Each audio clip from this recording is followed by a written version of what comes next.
Éternel, notre Dieu, notre Père, nous avons soif de ta présence. À chaque jour et à chaque heure de notre vie, nous voulons vivre avec toi, être devant ta présence. Viens maintenant et parle-nous. Au nom de Jésus-Christ, notre Seigneur et Sauveur. Amen. Amen.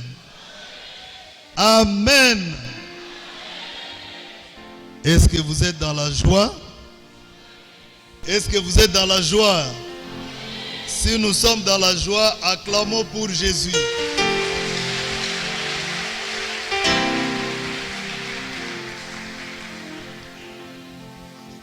Le message d'aujourd'hui est tiré du texte que vient de lire notre sœur Anne. J'ai béni l'Éternel, je viens de passer, je crois, 2 dimanches. J'ai passé 2 dimanches sans être ici pour des raisons diverses, le travail notamment. Ce matin, le Seigneur permet... Je devais prêcher ici le 25 juin. Le 25 juin, j'étais programmé, mais malheureusement retenu par le travail. J'ai beaucoup regretté. Et le pasteur m'a encouragé en disant, mais c'est le travail que tu as demandé à Dieu et c'est Dieu qui t'a donné ce travail. Va au travail. Mais je suis allé au travail avec beaucoup de remords. Merci papa pour les encouragements. Je ne voulais pas aller.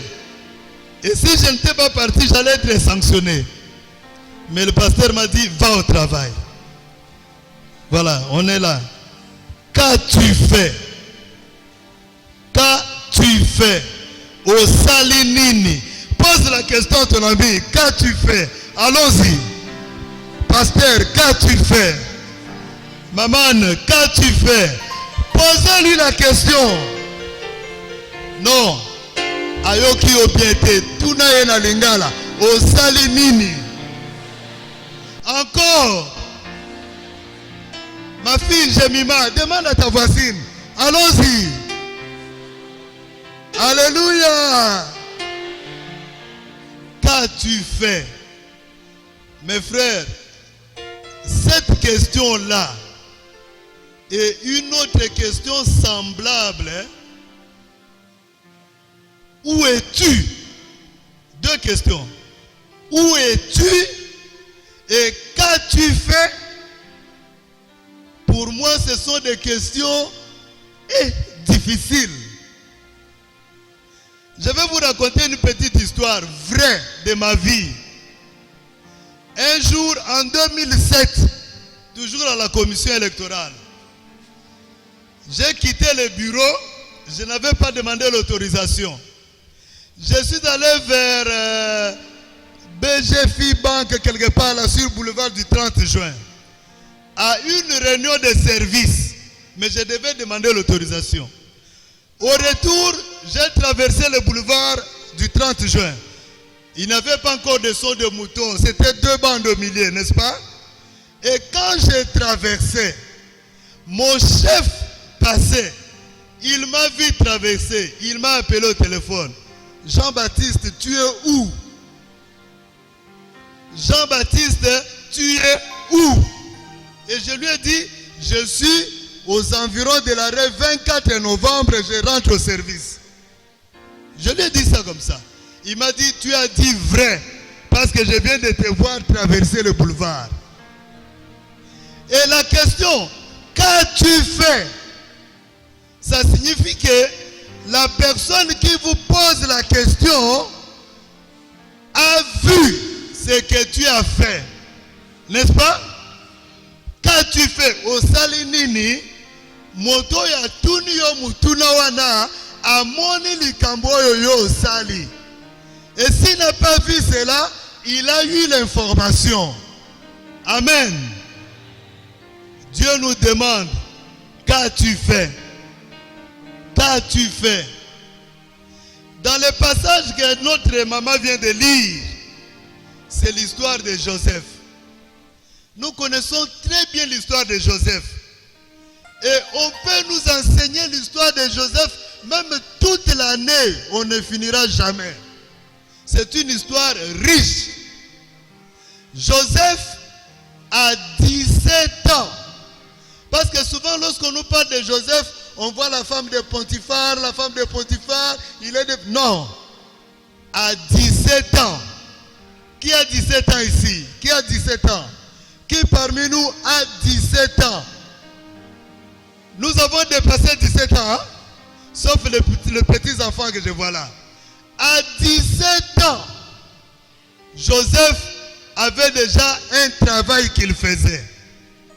17 ans. La Bible dit, à 17 ans, Joseph élevait les troupeaux. Et ici, je voudrais rapidement ouvrir une parenthèse pour dire aux parents, nous qui sommes ici, parents, parfois nous avons à la maison des enfants qui ont 30 ans, 40 ans, mais qui ne font absolument rien. Abeti dame na kwen, na pokwa yana zongi, mais Rolambi nini? Problème. À 17 ans, Joseph avait comme profession éleveur. Muboko liabanyama. Et la Bible dit, si vous lisez ce texte-là, son papa lui a dit, tes frères sont allés paître les troupeaux, mais je n'ai pas leurs informations. Veux-tu aller à l'endroit où se trouvent tes frères et me dire s'ils sont en bonne santé ou pas? Joseph a dit, oui papa, je pars. Il quitte là où ils étaient, à Sichem, et Joseph se met en route. Si vous lisez la Bible dit, Joseph s'est égaré à Bungi. Mais Dieu a mis sur la route de Joseph quelqu'un, un homme, qui lui a dit, oui, j'ai vu tes frères. Ils ont dit qu'ils vont vers Dorcam, un autre lieu. Le lieu là est situé à 20 km. Donc, la distance du départ, c'était 80 km. Ajouter les 20 km, ça fait combien? 100 km. Et quand je vois 100 km, je suis à Nyoki. On nous disait à Nyoki, 100 km, c'est la distance entre Nyoki et Ntandembelo. Nous, on nous a dit ça comme ça. Donc, Joseph devait parcourir au total 100 km pour rejoindre ses frères. Mais il y avait déjà un problème en famille. Il y avait un problème en famille. Les parents. La Bible dit, Jacob aimait beaucoup Joseph d'entre ses fils. Les parents, faisons attention. Il ne faut pas beaucoup trop aimer un enfant et abandonner les autres. Ça crée la haine, la rancune. Jacob aimait beaucoup plus Joseph. Et l'étoile que Dieu a mis à Joseph a fait que Joseph faisait des songes qu'il expliquait. Il a eu 2 songes importants. Je suis rapide parce qu'on n'a plus de temps. Le premier songe, il a vu ses frères l'honorer. Le deuxième songe, il a vu toute sa famille l'honorer. Et ça a développé la haine, l'ikunia et kotina katia libota. Et lorsque ses frères l'ont vu venir, ils ont dit, voilà, tozuye, yewana zoya, il faut tobomaye. Amen. Amen. Ils ont fomenté un complot. Le complot a commencé. Il arrive, nous devons le tuer. Leur objectif était quoi? De tuer Joseph. Et Joseph arrive. Ruben, l'un de ses frères, dit non. À quoi servira-t-il de le tuer? Ne le tuons pas, c'est notre sang. C'est notre frère. mets-le simplement dans une citerne où il n'y a pas d'eau et il va mourir là-bas. Mais ne le tuons pas. Ruben a tenté de sauver Joseph. Et ils ont pris Joseph, ils l'ont jeté dans une citerne. Mais je vous assure, ceux qui sont avec Dieu, alléluia, si Dieu est avec vous, rien ne vous arrivera. Amen. Mes frères, même ces histoires d'enlèvement, de kidnapping, quelqu'un m'a dit même qu'il y a un originaire de Koutou, du territoire de Koutou qui est là-bas, un Moussakata, qui est dans ce groupe. Même ces histoires de kidnapping, d'enlèvement, si tu es avec Jésus, rien ne t'arrivera. Au nom de... Alors, ils ont jeté Joseph dans la citerne. Quelque temps après, eux-mêmes se sont retirés. Il y a des marchands, des commerçants qui passaient. Et Judas, un autre frère, a dit, mais au lieu de les laisser là-bas mourir, vendons-les, Totékaï, auprès de ces commerçants-là. Et ils ont sorti Joseph de la citerne et ils l'ont vendu aux commerçants. Et la suite, nous connaissons la suite. Mais ma question, qu'as-tu fait? Les frères là, qu'est-ce qu'ils ont fait? Ils ont monté un complot contre leur propre sang. Amen. Ils ont monté un complot contre leurs propres frères. C'est parfois la situation que tu vis dans ta famille. Amen. À un moment donné, moi j'étais malade, j'ai souffert de Covid à l'hôpital Saint-Joseph. Presque mourant. Et il y a même des gens qui disaient que accoufi déjà. Alléluia. Pendant que moi je respirais un peu difficilement, mais les histoires, les gens qui disaient accoufi déjà. Non. Ne faisons pas de complot contre nos propres frères. Amen. La vie de l'homme, c'est entre les mains de qui? Pendant que toi tu fais des complots pour dire que tu es, pendant que tu racontes des faux messages, que Akoufi Naye, Dieu écoute et Dieu donne de la force et la personne se relève. Amen. Ils ont vendu Joseph. Ils ont cru que l'histoire de Joseph était finie. Mais l'histoire et la suite va nous révéler que Dieu va relever Joseph. Joseph va être élevé. Et c'est Joseph qui va sauver plus tard ses propres frères qui ont voulu le tuer et qui l'ont vendu. Amen. Non, mon frère, ma soeur, qu'as-tu fait? Tu as déjà fait plusieurs complots dans ta chorale. Dans ta chorale, tu as fait plusieurs complots. Dans cette église, tu as monté plusieurs complots. Dans ta maison, dans ton foyer, dans ta famille, tu as monté plusieurs complots. Non, arrête. Il faut arrêter.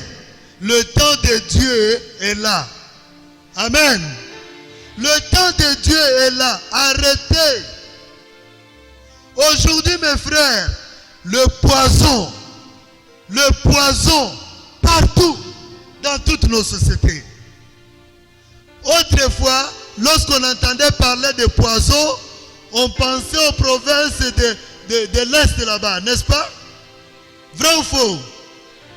Nous qui voyageons, on nous disait, vous voulez voyager, achetez du miel. Moi, je dis non. Ma vie dépend de Dieu, je fais comme ça. Vous allez à Goma, attention, là-bas c'est le poison, ne mangez pas. Je dis, mais je vais vivre comment? Vous allez à Kisangani, attention, Bukavu, non. aujourd'hui les poisons parmi nous. Et c'est un danger. Si tu fais ça, arrête. Alléluia. Si tu fais cela, il faut faire quoi? Arrêter. Le temps de Dieu est là. Vous montez des complots pour tuer votre frère, tuer votre soeur, tuer membre de votre famille. Et vous gagnerez quoi? Même ceux qui font le kidnapping là, ceux qui enlèvent les gens, ils gagnent quoi? Ils gagnent quoi? Et j'ai entendu, lorsqu'on a fait l'intercession, Maman Anne dit, maintenant pour monter dans un taxi-bis, on a peur. Non, mais même nous autres aussi, seuls au volant, nous avons peur. Nous qui rentrons la nuit sur poids lourd, nous avons peur. Parce qu'on jette des pneus sur la route et vous venez, vous faites un accident, on vous attaque. C'est un danger. Mais demeurons attachés à qui? À Dieu. Parce qu'avec Dieu, en tout cas, rien ne nous arrivera.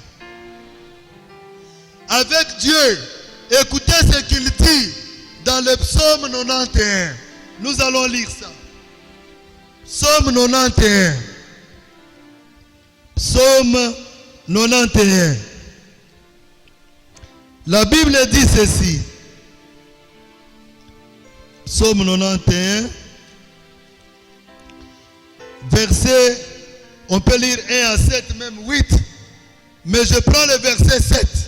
Psaume 91. Non, commençons dès le début parce que j'aime beaucoup ces psaumes. Celui qui demeure sous l'abri du Très-Haut repose à l'ombre du Tout-Puissant. Amen. Celui qui demeure sous l'abri du Très-Haut repose à l'ombre du Tout-Puissant.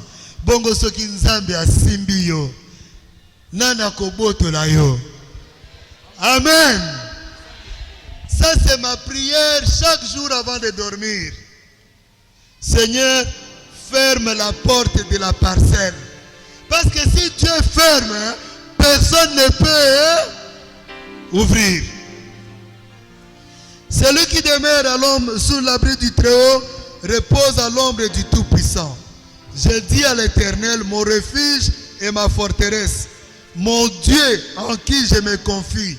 Car c'est lui qui te délivre du filet de l'oiseleur, de la peste et de ses ravages. Il te couvrira de ses plumes et tu trouveras un refuge sous ses ailes. Sa fidélité est un bouclier et une cuirasse. Tu ne craindras ni les terreurs de la nuit, ni la flèche qui vole le jour, ni la peste qui marche dans les ténèbres, ni la contagion qui frappe en plein midi. Que 1000 tombent à ton côté et 10 000 à ta droite, tu ne seras pas atteint. Alléluia. Je répète, que 1000 tombent à ton côté et 10 000 à ta droite, tu ne seras pas atteint. C'est la parole de Dieu. Acclamons pour Jésus.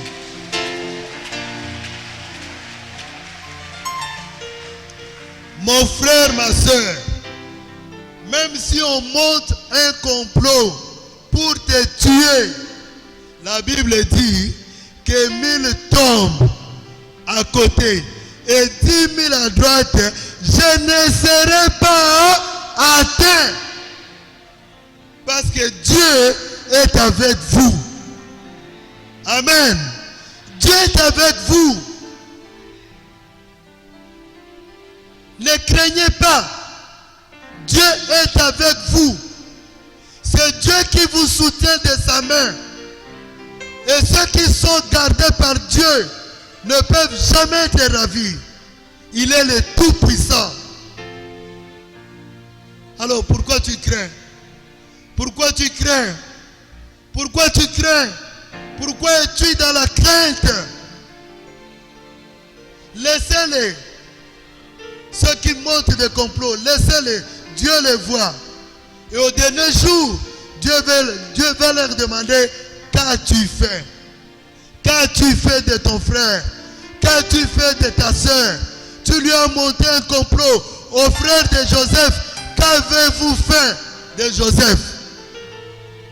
Ils ont monté un complot pour tuer leur frère. Dieu leur a demandé, qu'avez-vous fait de Joseph? Et la suite, nous connaissons. Même lorsqu'ils sont allés en Égypte pour avoir des biens, ils craignaient. Ils ont eu peur de Joseph. Ils ont cru que Joseph va les venger. Mon frère, ma soeur, reste attaché à Dieu. Pendant que nous traversons cette période de trouble, cette période de turbulence, reste attaché à Dieu. J'aime bien les pilotes, ceux qui conduisent les avions. Lorsqu'ils voient qu'on traverse les nuages, ils vous annoncent: mesdames et messieurs, nous traversons une zone de turbulence. Regagnez vos sièges, attachez vos ceintures. Amen. Mais ces ceintures-là ne protègent pas. Parce que si l'avion tombe, vous mourrez. Mais la vraie ceinture qu'il faut porter, la vraie ceinture, c'est Jésus de Nazareth. C'est Jésus de Nazareth. Alléluia. Que Dieu bénisse sa parole.